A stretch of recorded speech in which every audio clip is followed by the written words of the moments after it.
page turners, welcome back to the show. This is episode number 31 of Long Box, and this is where I talk about the books I love, hate, buy, and leave on the shelf. Right now we're in the home of Long Box, and that's Comic Explosion right here in Lapeer, Michigan. We're located at 216 East Nipissing Street, right here in Lapeer, and I'd love for you guys to come in and take advantage of some of these deals right now. We got 20% off trade paperbacks and 40% off back issues. That's a deal, so you guys need to swing in, definitely take advantage of these sales, because I'd love to meet some of you guys. Love it or hate it, buy it, baby, maybe leave it on the shelf. Love it or hate it, or buy it, baby, maybe leave it on the shelf. Oh, love it or hate it, or buy it, baby, come on, leave it on the shelf. Love it or hate it, or buy it, baby, come on, just leave it on the shelf. And here we are again with the most important part of the show, boys and girls, and that is supporting independent artists. So if you've got a book that's been in print, you want to get an honest review, send it my way and I'll definitely put it on the show. If you're an artist and you want to get your talents out there, kind of, get a little bit of free promotion, if you will, send me some work. If you watch the intro of this video, you're going to see some rendered illustrations of your host here, and those were all sent in by viewers, people that enjoy the show or wanted to contribute to the show. So if you draw something, send it my way. I'll give you an honest promotion with it. I'll put it in the intro, and you'll be a part of the show just as much as I am. So with that being said, send me your books, send me your artwork, because I love to promote the independent artist out there.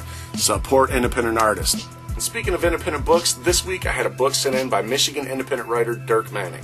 The name of this book is Tales of Mr. E, Carmageddon issue number 1. I really enjoyed this book. I can't say it enough. I really enjoyed this book.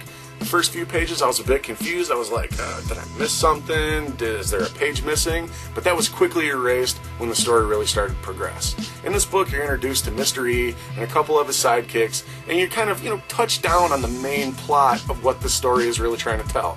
The end of this issue kind of gives you a cliffhanger that really brings you back in for issue number 2. So, in the description, I've included a link for you guys, the viewers, to check out this issue for free. It's digital. I know some of you might not like digital, but it's free. You guys can check it out. If you guys like this book, all I ask is that you go out to your local comic shop and put issue 1, 2, and the upcoming issue 3 that's just ready to see print on your pull list. I'm giving you a free book. If you like it, go out and buy a hard copy of it. So I gotta say, I really enjoyed this. I liked everything that was involved in this issue. And you know what? I can't wait to see more. So thank you very much, Dirk, for sending this one in. I can't wait to see what's in issue number 2. Next up, we got Saga issue number 23.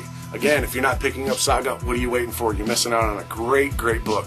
This issue was solid, man. Everything in it, very compelling.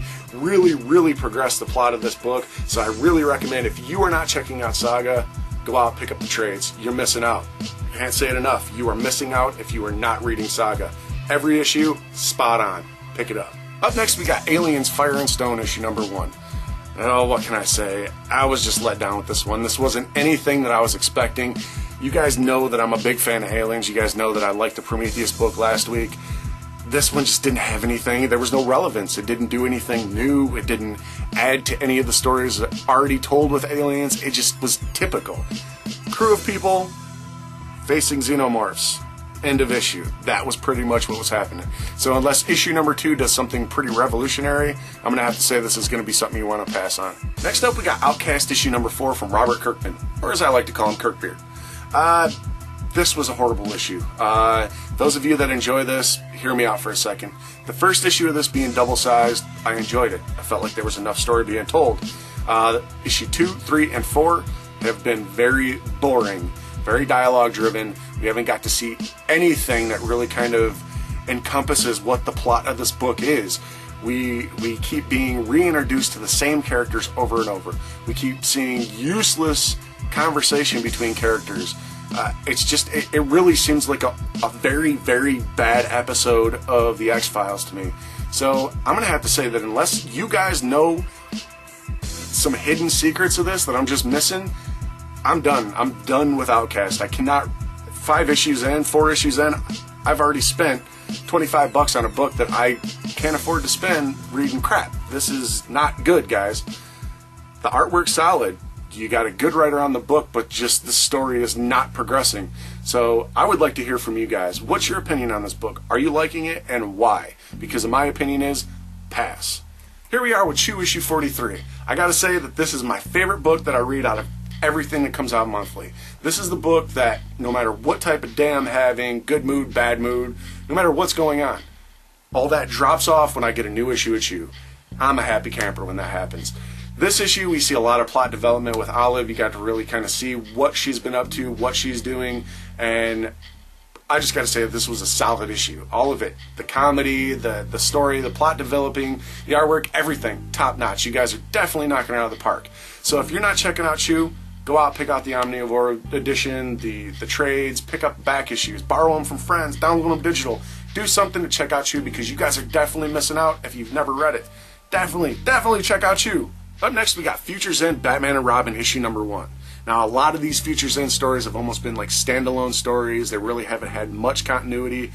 This issue, the Batman and Robin issue, it kind of brings back some things that you've seen in the Zero Year of Batman. And, you know, the Robin that I see in this book, I really hope stays around. I hope that they give us a story of how this Robin came to be, and I hope that this Robin is around for a long time, because this is what Robin needs to be. He's significant, powerful, intelligent, and stands on his own. He's not a sidekick. He's more of an ally, and that right there is something that I feel Robin needs to be. After all these years of Nightwing and Red Hood and everybody being Robin, Robin needs to be his own character. There's not another Superman, there's not another Batman, there's not another Aquaman. There doesn't need to be another Robin. There needs to be somebody that embodies that character, and in this book, you really get that. So on that reason alone, I recommend you pick up Futures End, Batman and Robin issue number 1. I think you're going to dig it. Next up, we got the Max Maximized issue number 11. If you haven't checked out the Max, go on YouTube, type in the Max, check out some of those cartoons. If you dig that, come back to your local comic shop and pick up the Max issues, because you're really going to enjoy the story. It's not comparable to anything that's really on the shelves. It's not a superhero book. It's just kind of like a dream, if you will. That's pretty much everything. The artwork, the story, the concept, everything has kind of got this very dreamlike, hazy state, and that's what really pulls me into the book. It's not comparable to anything else. So if you're really wanting to check out the Max, like I said, go check out some stuff on the YouTube. If you like that character, you're really going to like this book. I really recommend you check out this issue, but I really recommend you go out there and you pick up just about anything Max, because it's one of those characters you're really going to enjoy. So check out the Max issue number 11. You know what time it is, guys. Garbage Pail Kid time. Always got that fresh pack for you guys. If you don't know what Garbage Pail Kids are, this is something from my childhood. I really like opening these packs because they still make brand new cards that I've never seen in my lifetime. So you figure with 12 plus series that they've put out over the years and reprints, it's kind of hard to get some original ideas, but yet they do. So I like to open up a pack. Just kind of brings me back to that childhood moment, you know. And if you guys don't know what Garbage Pail Kids are, that's what I'm here for. I'm trying to bring you guys up to speed on that stuff. So gonna rip right into this. First, see a card I've never even seen yet. Check that out. What was that? Loud Melody. Leggy Liam. This one's actually really cool. I love optical illusions. Amusement Parker. See, I don't think I've even shown any of these cards on the show yet, and I've opened a couple packs. Let Go Lenny. Evil Edward. Upton Stream. Menacing Dennis. And we got a black border Betty Bug. Black borders are just a rare version of the card. Large Marge. Man, I want some ice cream now.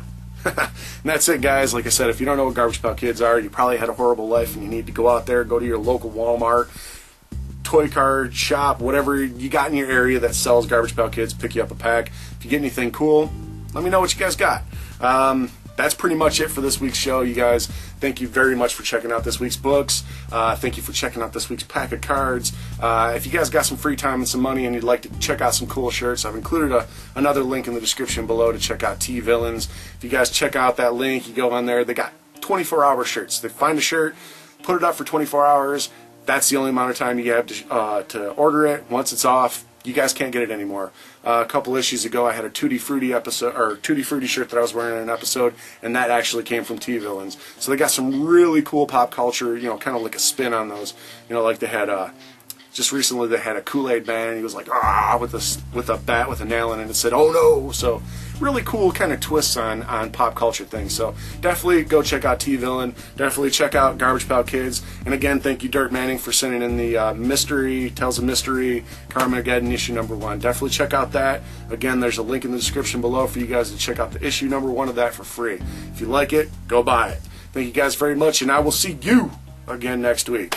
Love it or hate it about you, baby, maybe leave it on the shelf.